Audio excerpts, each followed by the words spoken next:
Bienvenue à tous. Merci de la fidélité, surtout de la constance pour votre programme, la rencontre aujourd'hui, avec évidemment la problématique de l'UDPS. Le parti, aujourd'hui au pouvoir, continue à être secoué par une crise depuis un certain temps, soubresaut qui date de bien longtemps, parce que si on regarde à périodes successives, l'UDPS a toujours eu des problèmes et qui arrive à trouver solution à chaque reprise. Dans cette émission, les précédentes éditions étaient consacrées par un camp, celui de Peter Kazadi, Paul Chilumbu, Jacques Méchabani, qui sont eux en opposition à Jean-Marc Abound, Augustin Kabouya et les autres.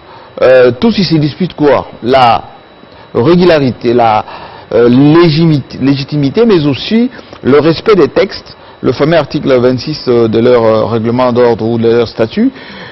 Aujourd'hui, nous allons parler avec un juriste qui est à la fois militant de ce parti, mais surtout, il a été l'un des défenseurs de ce parti dans ses contentieux face à Bruno Tshibala à son époque. Il est aujourd'hui en charge de la justice et des droits de l'homme, enfin des droits humains, à l'UDPS, secrétaire national adjoint, Évariste Kalala. Bonjour Jean-Marc. Bienvenue. Kouété, vous êtes licencié en droit public, Évariste Kalala, avocat au barreau de Kinshasa. Oui, Kinshasa Matete. Matete, et vous êtes à la fois vous-même sportif, judoka ceinture noire, ça c'est ça se voit.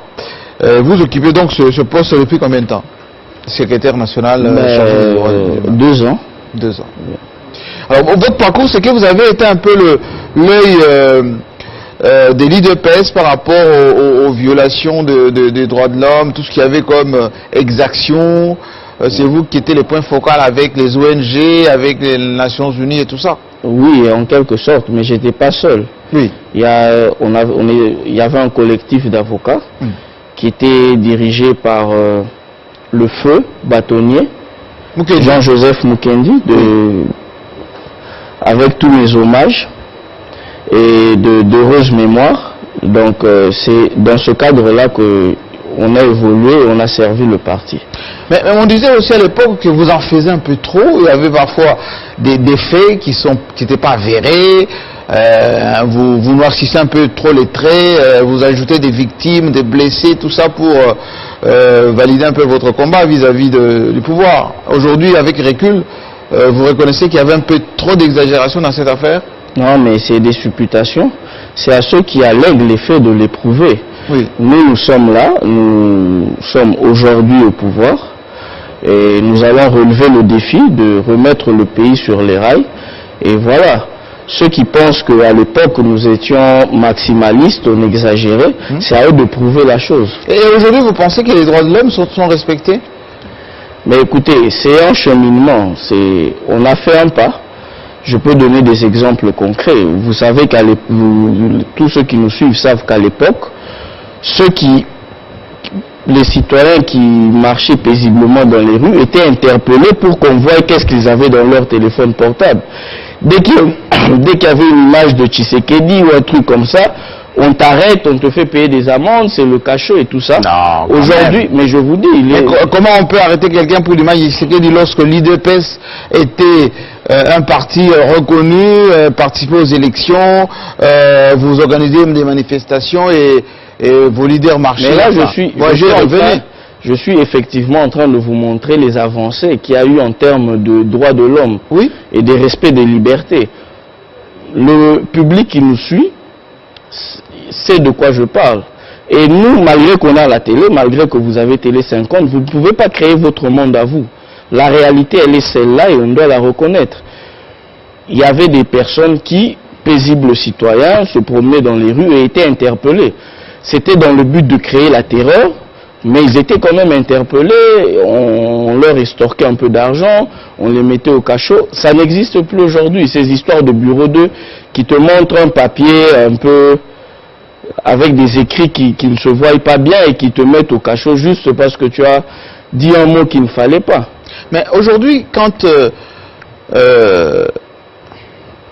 des échauffourées, pas plus qu'aujourd'hui même d'ailleurs au Katanga, au Kasumbalesa, l'insécurité à Lubumbashi, les Bundudia Congo, le dernier rapport de GED, alarmant, et les droits de l'homme et surtout en matière de liberté de presse, pour un oui, pour un non, les journalistes sont convoqués et tout ça. Vous trouvez qu'on a avancé ou qu'on a reculé? Non, mais il y a eu un grand bond en avant. Déjà, il y a... En faisant tout ça? Non, mais vous n'êtes pas capable d'étayer votre propos. Mais je peux vous dire qu'il y a eu mort d'homme à Lubumbashi lorsqu'il s'agissait de Gédéon. Oui. Il y a eu mort d'homme lorsqu'il s'agissait à Kasangulu, à Kisantu, avec Bundudia Congo. Oui, mais... À Kinshasa aussi. Oui, mais vous savez, c'est vrai que l'idéal... Là, on n'est pas dans un cas classique de violation de droits de l'homme. C'est quoi, quand on tire à bout pour non, s'il vous plaît. On a en face des personnes armées qui, elles aussi, tuent. Parce que, c'est ça que vous omettez de dire, c'est qu'il y a eu des morts du fait de ces personnes... Les gens de étaient armés. Donc, ici, M. Jean-Marie Kassamba nous affirme qu'il n'y a jamais eu de mort du fait des préposés de Gédéon. Non, c'est pas ce que j'ai dit. J'ai dit, est-ce que les partisans de Gédéon qui sont morts étaient armés par rapport à la police? Non, c'est-à-dire, la police était face à des préposés qui peuvent causer la mort. Et en droit, il y a une notion, il y a la légitime défense. Vous savez que lorsque vous êtes en face de quelqu'un qui peut vous tuer, vous avez le droit de vous défendre. Au pire des cas, en lui prenant sa vie. Et là, on n'est pas dans un cas de violation des droits de l'homme. Mais vous savez que la situation du Congo est un peu complexe, parce que nous avons hérité une situation où il y avait ce genre de chef de guerre, là, de gourous, de sectes, comme Mwanansemi, qui existe depuis, ici au pays, qui a fait des morts. Et vous vous souvenez du fameux massacre du Bas-Congo, des adeptes de Bundudia Congo. C'est pas à ça qu'on a assisté cette fois-ci. Il y a eu vraiment des avancées. Je ne dis pas que c'est... On a dit que c'est les 13 ou 14 morts de Bas-Congo dernièrement, ça a été dénoncé. Oui, c'est quand même... Les 8 morts de Kinshasa, c'est dénoncé aussi. On parle de vies humaines, c'est vrai que c'est... Pour chaque homme qui tombe, c'est douloureux. Mais il faut quand même retenir que le maintien de l'ordre public se fait des fois à des Ce qui veut dire qu'aujourd'hui, IDPS, vous vous rendez compte que la gestion de l'État, le maintien de l'ordre, peut causer des échauffourées qui peuvent entraîner la perte de vie humaine. Non. Quand vous êtes en face des gens qui sont violents, qui sont incontrôlables, qui sont manipulés. Non, mais c'est vraiment, vous êtes à l'opposé de ce que je dis. Parce que lorsque un militant non armé, non violent de surcroît, non violent, est dans une marche pacifique et qu'il est reprimé par la violence, c'est là où ça pose problème.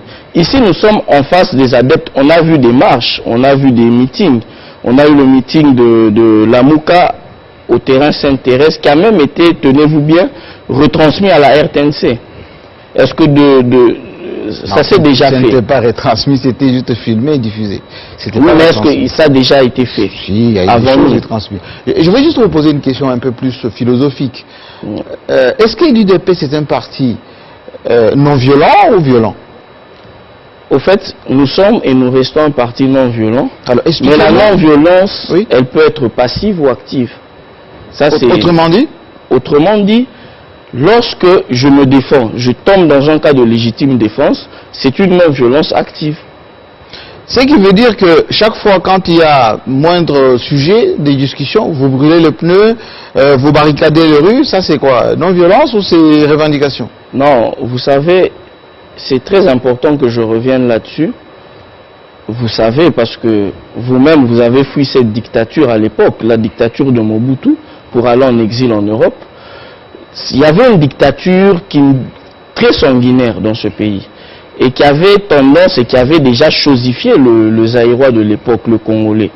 Et la lutte de nos pères fondateurs, le combat de l'UDPS, c'était de redonner confiance, de redonner espoir à l'homme congolais, qu'ils puissent se considérer comme sujet de droits et d'obligations. Alors, une des méthodes pour leur inculquer toutes ces notions-là, c'était la revendication. Et mettre le pneu brûlé, ce n'est pas violent, ce n'est pas pour tuer, c'est une technique de revendication. Brûler les voitures, c'est pas violent.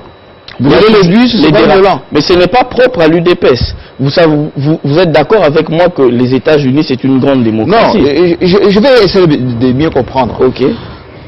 Vous dites un parti non violent, d'accord? Ouais. Un parti du pouvoir, ou au pouvoir. Oui, en quelque sorte.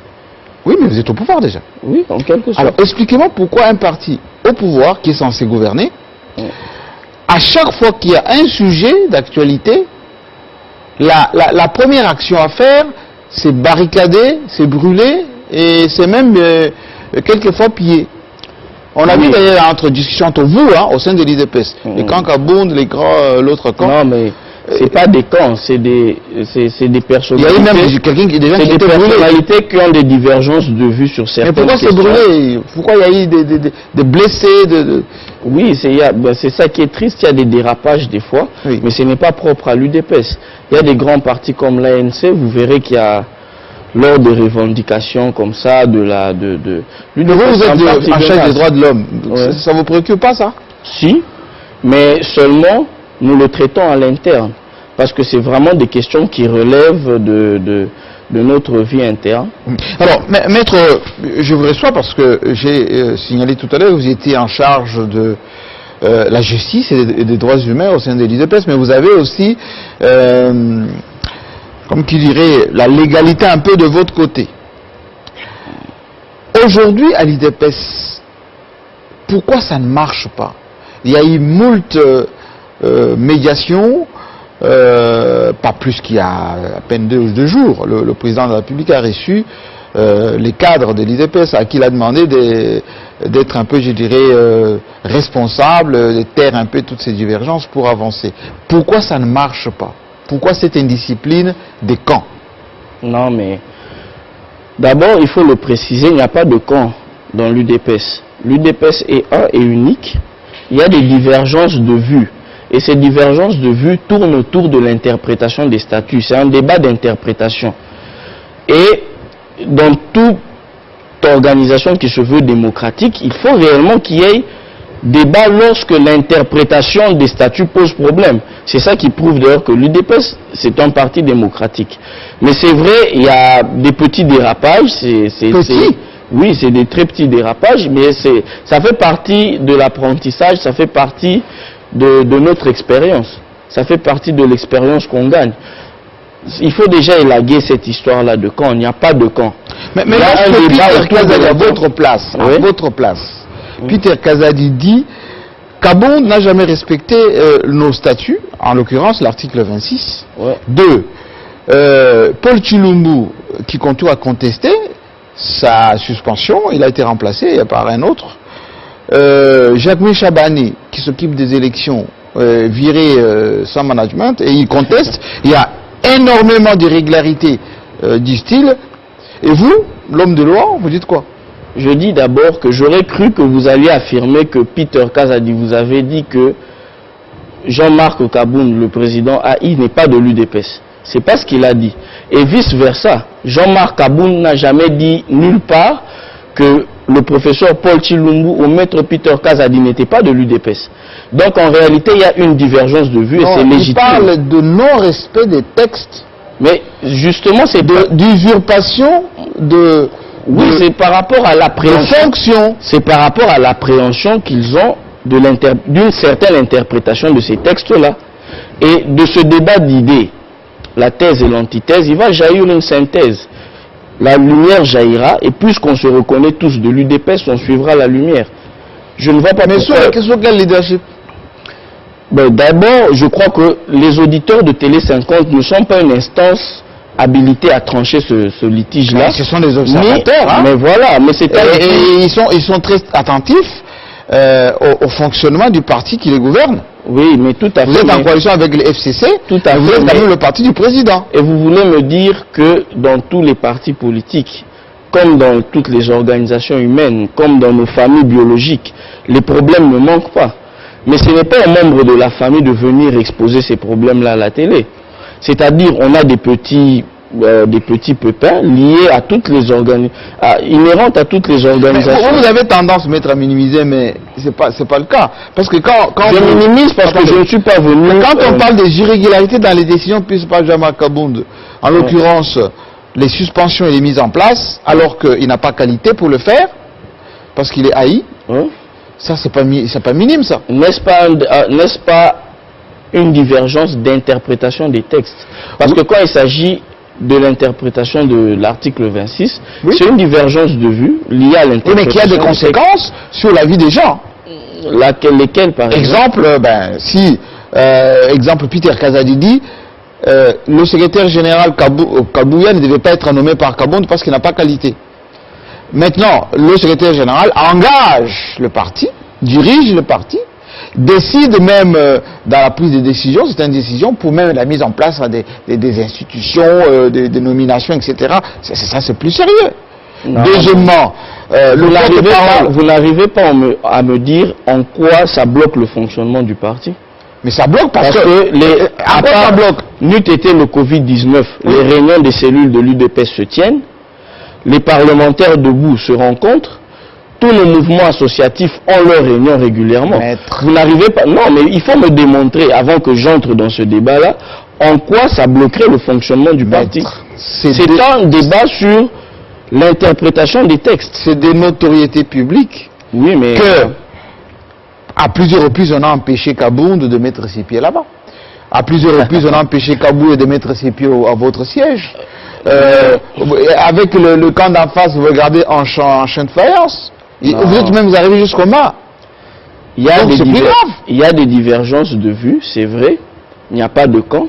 Il y a une dynamique très forte qui est en train d'essayer d'harmoniser les vues, autour notamment de l'article 26, de la meilleure interprétation qu'il faut avoir, et aussi de la meilleure lecture politique, parce que c'est très important.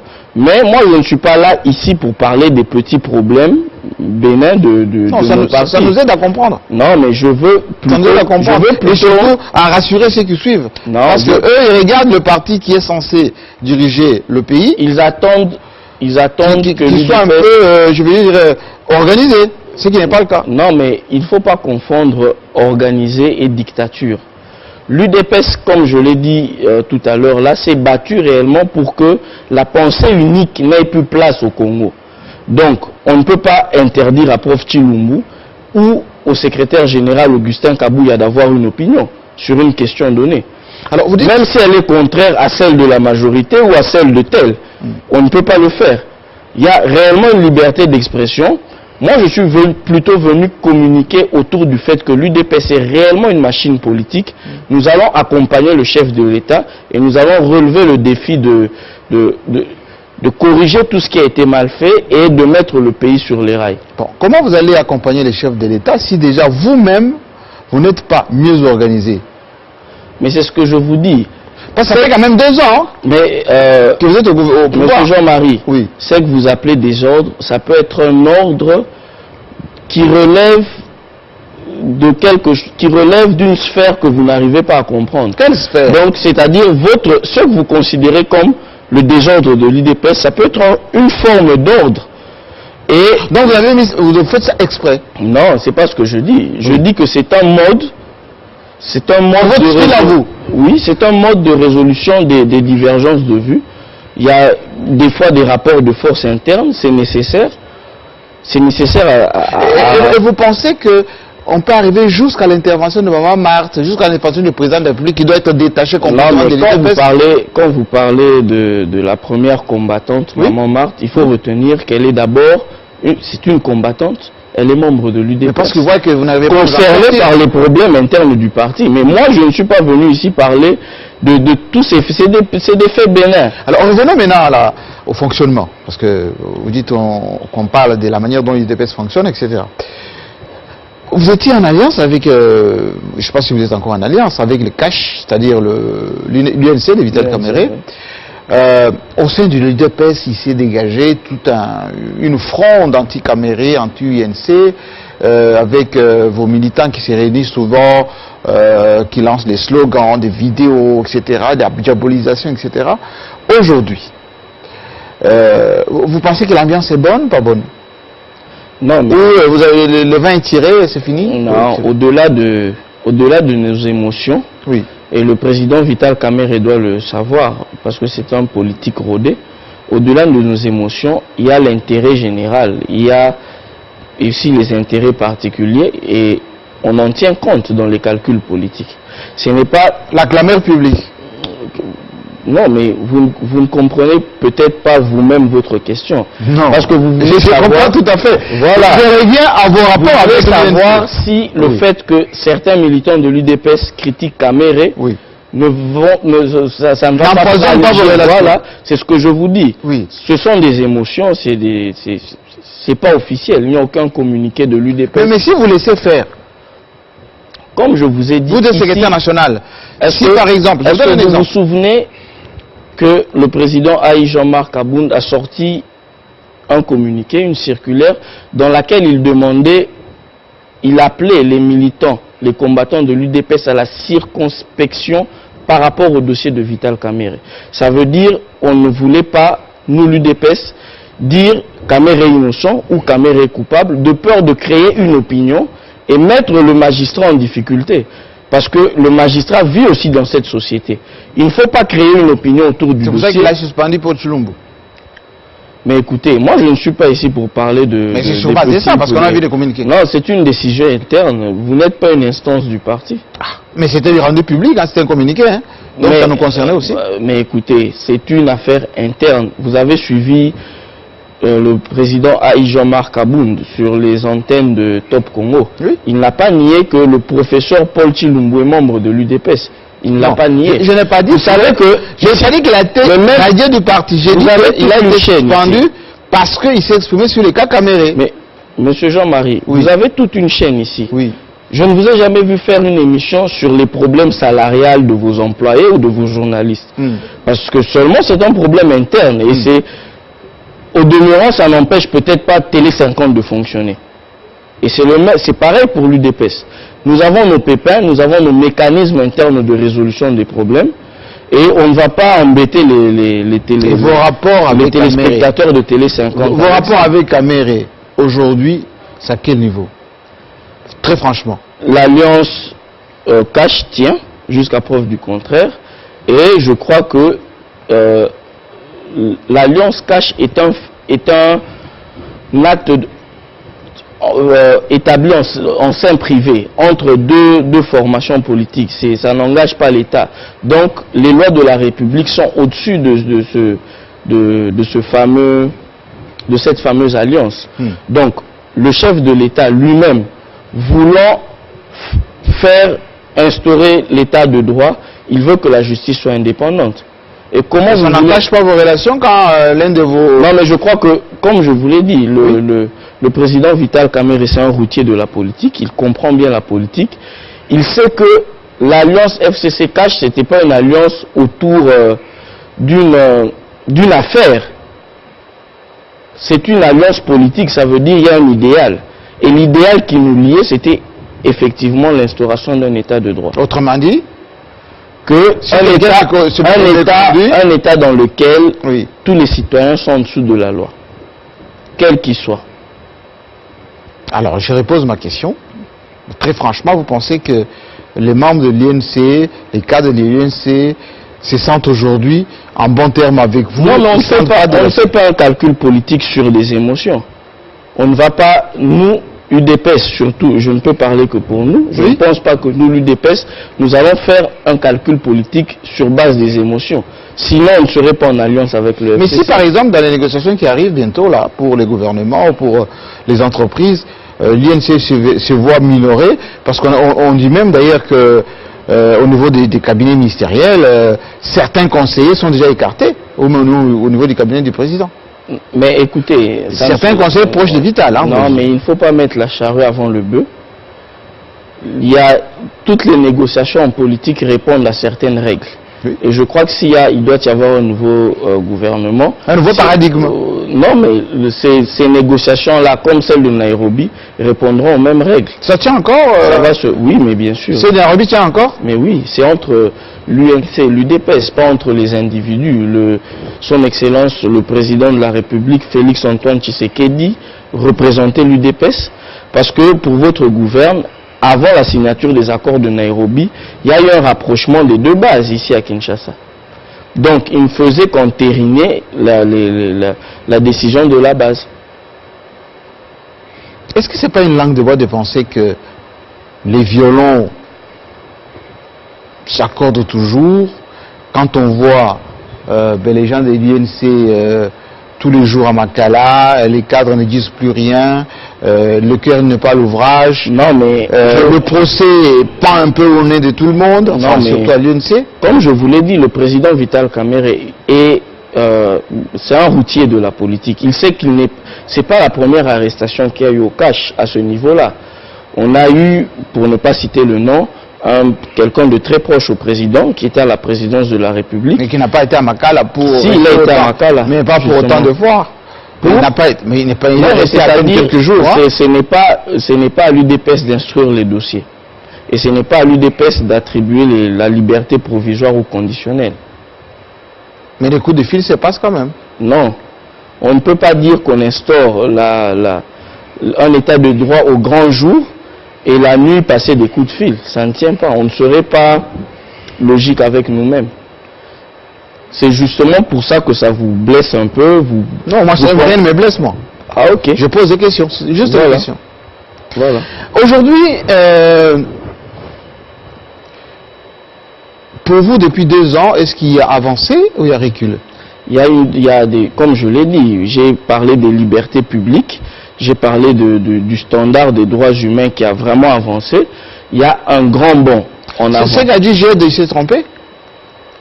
Mais écoutez, ce sont des personnes. Et moi, je ne vais pas ici me mettre à critiquer leur rapport. Je ne sais pas, ils ont tenu compte de quelle méthode ils ont cité, hein, des cas. Non, mais au fait, ici, quand vous parlez d'avancée, on est dans la méthode comparative. Il faut avoir un résultat pour le comparer à l'autre. Oui, mais si vous regardez le rapport, quand vous vous demandez, vous vous interrogez pour savoir s'il y a des avancées dans l'ère Tshisekedi, l'ère UDPS, il faut la comparer à une ère. Vous la comparez à laquelle? Le rapport de GED il y a 2 ans, c'est pas le même qu'aujourd'hui. Non, mais vous, justement, moi je ne sais pas, GED, quand ils disent qu'il y a recul dans la situation des droits humains, ils se réfèrent à quelle période? À leur rapport précédent. Qui est de 2015, 2016. 2015, 2016. Et vous pensez que c'est vrai? C'est pas à moi d'apprécier, je pose la question à vous. Voilà, mais je crois que tout le monde à la maison peut se faire déjà une idée. C'est-à-dire que je vais pas entrer dans les détails. Que l'effet que j'ai d'avance... Non, mais je ne vais pas entrer dans ça. Je crois que je vais pas... Deuxième question, parce que sur le plan des droits de l'homme, apparemment ça vous gêne un tout petit peu. Non, sur le plan économique, pour vous, avancez ou recul? Sur le plan économique, il y a une situation assez générale qui n'est pas très bonne, à cause du Covid-19 notamment. Il y a aussi le cours des matières premières qui sont au bas, parce que vous devez le savoir, on n'a pas beaucoup de ressources au Congo, pas en termes de ressources minières de quantité, mais on n'a pas multiplié les voies d'entrée des recettes. Voilà. C'est ce qui est dommage, hein. C'est aussi quelque chose à corriger. On est dessus, on va se pencher sur la question.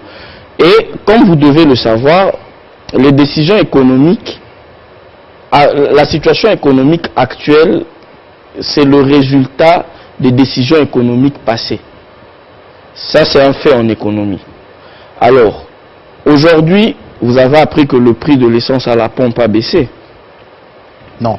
Si vous regardez aujourd'hui... Mais laissez-moi finir. La parité monnaie nationale par rapport au dollar, nous sommes à combien? Mais, et vous pensez que c'est ce simple fait-là qui fait que vous pouvez dire que la situation économique est chaotique? Bon, le salaire... Parce que je vous... attendez, que je termine sur ce point-là. Oui, parce que j'essaie non, mais écoutez, vous, pour ne pas dire vous, il faut comparer.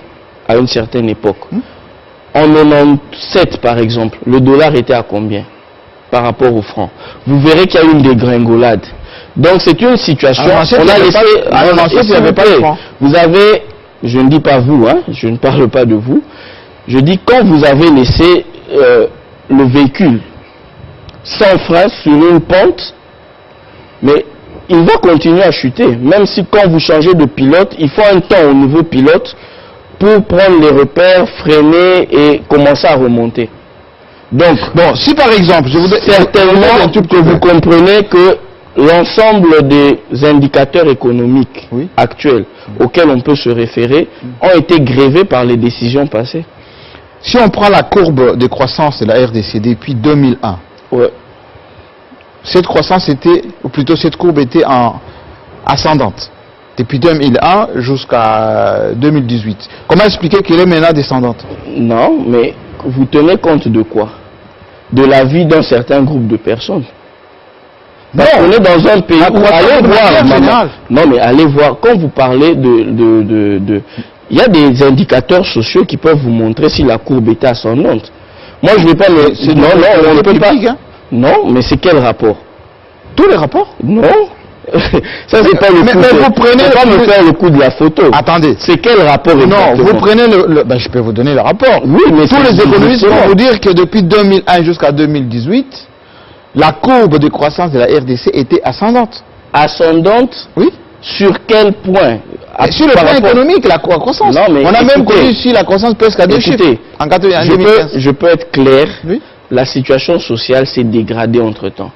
Et moi, je suis pragmatique. Je ne suis pas de ceux qui vont prendre un rapport, parce qu'on sait qu'en Afrique, tout est possible. On peut prendre un groupe d'intellectuels à qui on donne de l'argent et qui vous produisent un rapport. Et qui vont même aller le défendre. Mais le rapport des rapports, c'est la vie sociale. C'est la vie de ce citoyen-là. Il est comment aujourd'hui? Non, mais je parle de la courbe dont vous parlez. Oui. Je vais en venir aujourd'hui. Aujourd'hui, il y a la gratuité de l'enseignement. Non, mais vous parlez de la vie des Congolais. Mais aujourd'hui, vous pensez que la gratuité de l'enseignement ne touche pas la vie des Congolais? Oui, d'accord, mais alors, quel est votre avis sur la vie des Congolais aujourd'hui, par rapport à il y a 2 ans? C'est ce que je dis. Le véhicule a été délaissé sur une pente. Nous allons prendre nous avons pris nos responsabilités. Nous sommes en train de freiner le véhicule et là, il va remonter la pente. Il vous reste 3 ans. Comment vous allez faire? Non, mais ça, c'est notre secret. Parce que vous pensez que l'année prochaine, on commence déjà la préparation. Je peux prendre les paris avec vous. Vous pensez que c'est impossible? Non, je ne dis pas que c'est impossible. Voilà. Parce qu'il a été dit qu'on devait avoir un budget. Vous savez dans quelle situation? Oui. D'abord, je vais vous dire, vous ne pouvez pas comparer les 2 périodes. Parce que pendant cette période-là, on avait un pouvoir, il y avait un individu qui régnait sans partage. Il avait tous les députés dans sa main, il avait toutes les assemblées provinciales. Aujourd'hui, nous sommes arrivés au pouvoir dans une circonstance assez délicate et nous sommes en train d'y travailler. Moi, j'aimerais bien qu'on se revoie presque à la fin du mandat et on en reparlera. Mais on avait dit qu'on devait avoir un budget de 10 milliards cette année. Oui, le budget comme partout ailleurs. Aujourd'hui, le Premier ministre a demandé un collectif budgétaire qui fait quasiment la moitié. Les bailleurs ont demandé même de revoir tous ces chiffres. Donc on voyait plus grand pour rien. Et vous pensez que le Covid-19 n'a rien à voir dedans? Tout est expliqué par le Covid. Mais c'est expliqué, parce que c'est l'économie mondiale qui a reçu un coup. C'est l'ensemble, c'est pas une particularité à l'économie congolaise. Ce qui veut dire que si on déconfine d'ici 2 mois, on table sur combien pour la fin de l'année? Écoutez, les 10 milliards qui ont été réduits, c'était une prévision. Pourquoi prévision? Vous savez ce que ça veut dire, je ne vais pas vous expliquer. Ça veut dire c'est une projection. Il faut maintenant réaliser, il faut mettre les moteurs en marche. Il se fait que tout le premier trimestre a été foutu. On n'a rien su faire à cause de cette pandémie. Et là, on est entré dans le 2e trimestre. Donc il faut réellement attendre que ça stoppe réellement et puis on va relancer. Et les promesses des bailleurs, où le président a fait beaucoup de voyages, et il disait qu'à chaque voyage, il devait ramener, etc. Combien sont venus déjà dans le compte du Trésor? Mais vous savez que dans ce domaine-là, il y a des étapes.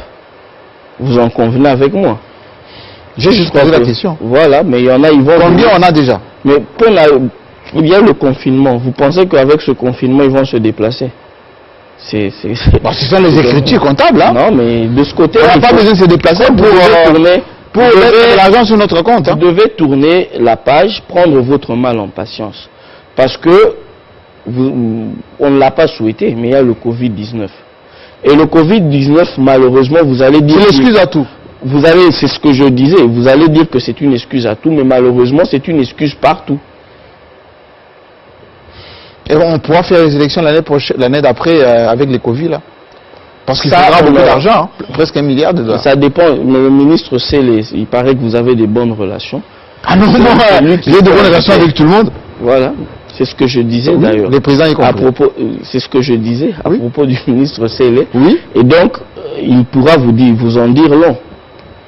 Non, ça vous, je pose la question, vous êtes quand même cadre de l'UDPS. Oui, mais est-ce qu'on va faire les élections en 2023, oui ou non? L'idéal, ça serait qu'on le fasse. Ah, ça serait l'idéal. Vous parlez maintenant d'idéal? Oui, pourquoi je parle d'idéal? Je m'assume. Hein. Je dis l'idéal parce que dans la nécessité ou dans l'impossible, nul n'est tenu. Si la pandémie nous maltraite jusqu'en 2023, on fait comment? Le président Tshisekedi va glisser. Non, je vous demande à vous. Il faut, au fait, je ne dis pas qu'il va glisser. Moi, je ne suis pas politicien. Je ne dis pas qu'il va glisser. Je vous pose la question. Je ne dis pas qu'il va glisser. Je fais les glissements en 2023 si le corona continue à... Une fois, je fais confiance à votre génie et je vous demande de proposer une solution. Peut-être que c'est cette solution qui sera discutée et appliquée. Qu'est-ce que l'UDPS entrevoit si la crise actuelle s'empire? Quelle crise? La crise économique qui est là. Les 10 milliards, on n'a pas mobilisé. Les investisseurs, écoutez, je vais vous dire, la production nationale est en baisse. C'est très difficile, hormis le coronavirus, c'est très difficile que la crise s'empire. Pourquoi? Parce qu'il y a déjà à 50% moins de détournements. Je m'assume. Les recettes du premier trimestre de l'entrée en fonction du président Tshisekedi peuvent en dire long là-dessus. Alors, je doute vraiment que ça va s'empirer. Et c'est une des raisons de ma communication aujourd'hui. J'appelle le peuple et l'ensemble des combattants à être conscients. La lutte pour le progrès social et la démocratie, c'est une lutte permanente. Parce que et la démocratie et le progrès social, ce sont des idéaux. Il ne faut pas baisser le bras, continuer à nous battre. Est-ce que vous ne savez pas peut-être, je ne pose pas la question d'une manière affirmative, mais je vous pose la question d'une manière interrogative et plus directement. Le problème de l'UDPS n'est pas dans la carence de cadres. Vous avez laissé les parlementaires debout diriger le parti et vous êtes en manque de l'intelligentsia pour gouverner. Et Kamer était venu vous donner un coup de pouce, ça n'a pas fonctionné. La diaspora que vous avez fait venir n'est pas à la hauteur et ça pose un problème très sérieux. Quand vous parlez des parlementaires debout qui dirigent le parti, vous faites allusion à qui? Au secrétaire général Augustin Kabouya. Ah, c'est vous qui affirmez, moi je sais pas. Non, mais je vais vous dire une chose. C'est quelqu'un qui a gravi tous les échelons au parti. Ça, faut le noter. Et ensuite, je vous demande de le noter parce que c'est pas donné à tout le monde. Ceux que vous pensez brillants ont échoué à l'UDPS et sont secrétaires généraux ailleurs. Oui, il faut le noter. N'est pas secrétaire général à l'UDPS qui le veut. C'est-à-dire, c'est un mâle alpha, comme on dit. C'est quelqu'un qui a c'est un vertébré. Vous êtes contre les professeurs d'université? Écoutez, je suis en train de m'exprimer. Et vous devez me laisser si vous voulez me comprendre. Alors, ce que vous venez de dire, c'est très grave. Parce que vous savez que le président Zuma n'a pas fait de grandes études, mais qu'il a été formé au parti. Et vous pensez que le parlementaire debout, quand il a subi la transformation et une formation au sein du parti, il n'est pas capable d'assumer des grandes responsabilités dans ce pays. Mais vous vous trompez. Et est-ce que vous pensez que l'UDPS, c'est le seul parti qui pouvait arriver au pouvoir? C'est une conséquence de la production de ces cadres. de la production intellectuelle et politique de ces cadres. Donc il n'y a pas de débat là-dessus.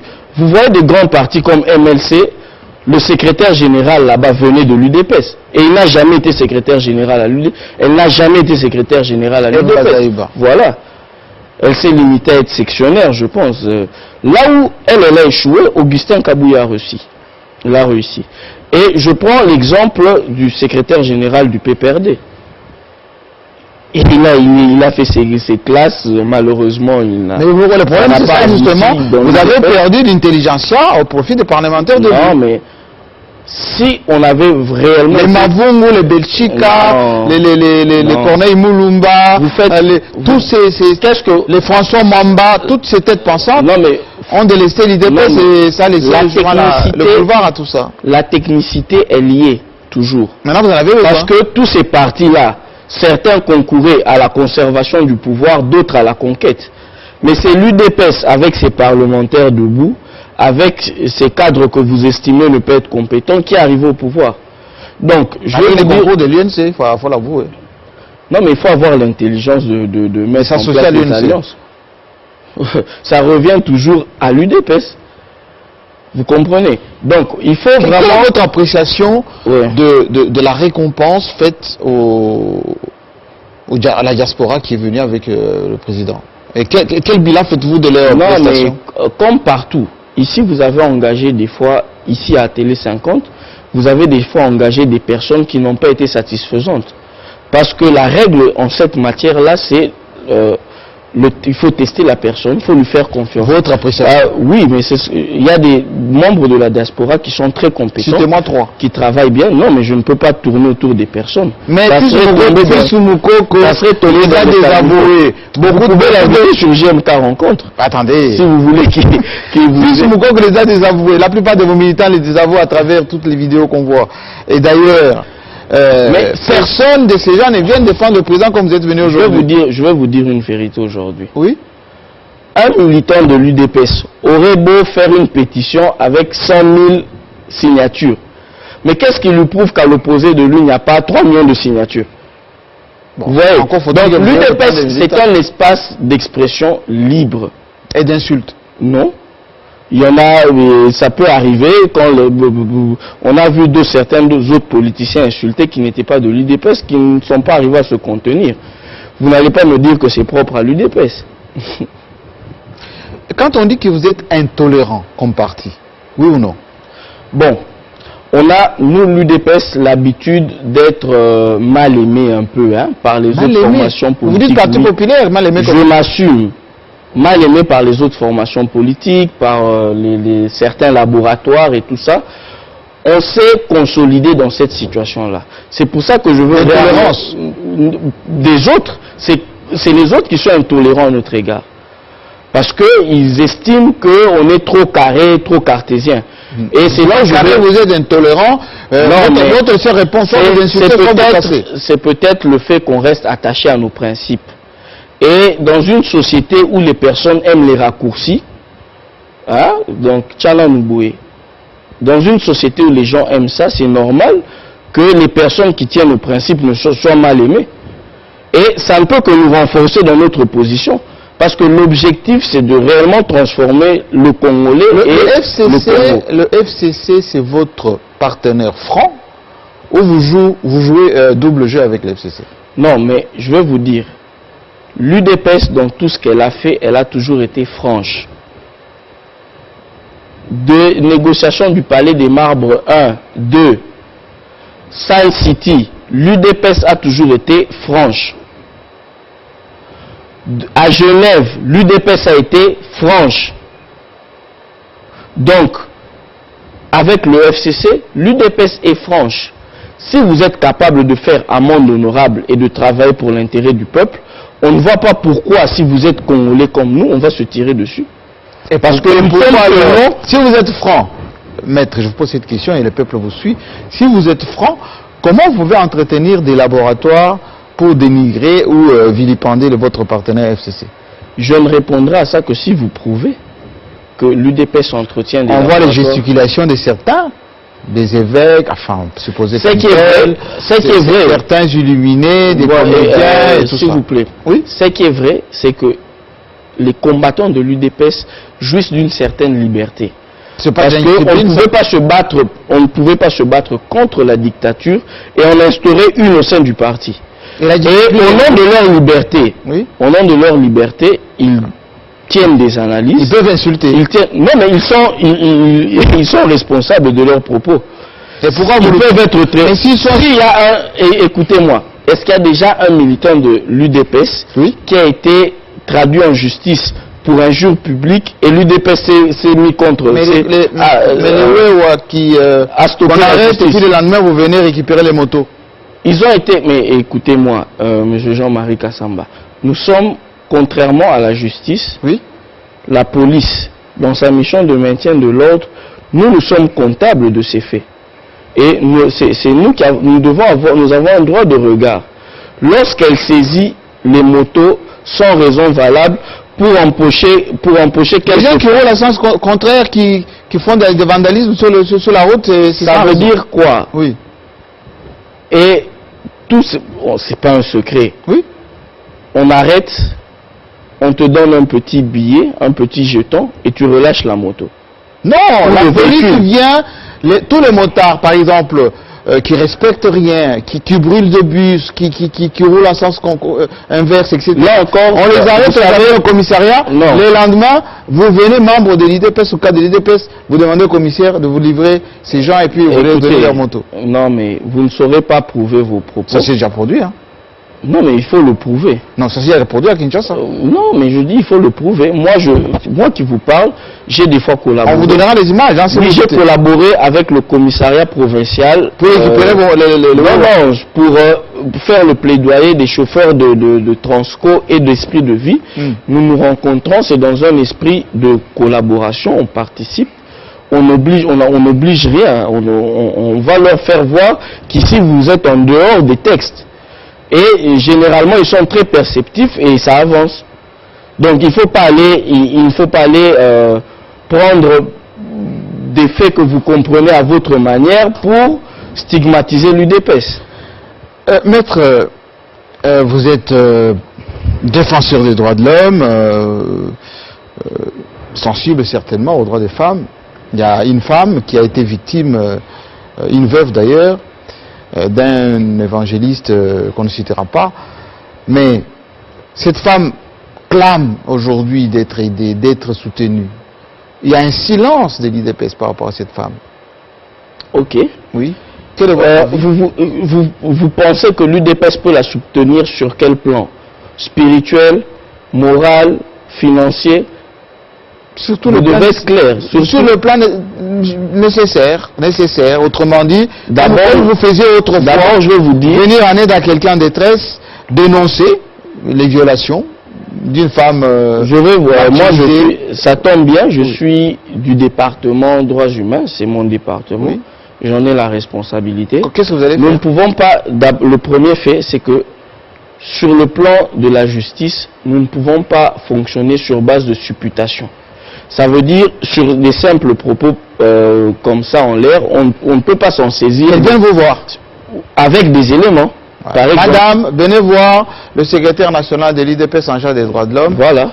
Et avec des éléments. On regarde votre cas. On a l'impression que vous êtes très informé sur la question. Mais moi, je me dis, nous, l'UDPS, si elle a des difficultés à aller en justice, on peut l'orienter. C'est tout ce qu'on peut faire. Et la soutenir. Non, mais il faut qu'elle ait des éléments. Il faut que ça soit flagrant. Il faut qu'elle arrive à toucher notre corde sensible. Comme vous faisiez autrefois, vous avez suffisamment d'éléments quand vous allez à la MONUSCO, au bureau conjoint? Tout à fait. On avait tout le temps les éléments.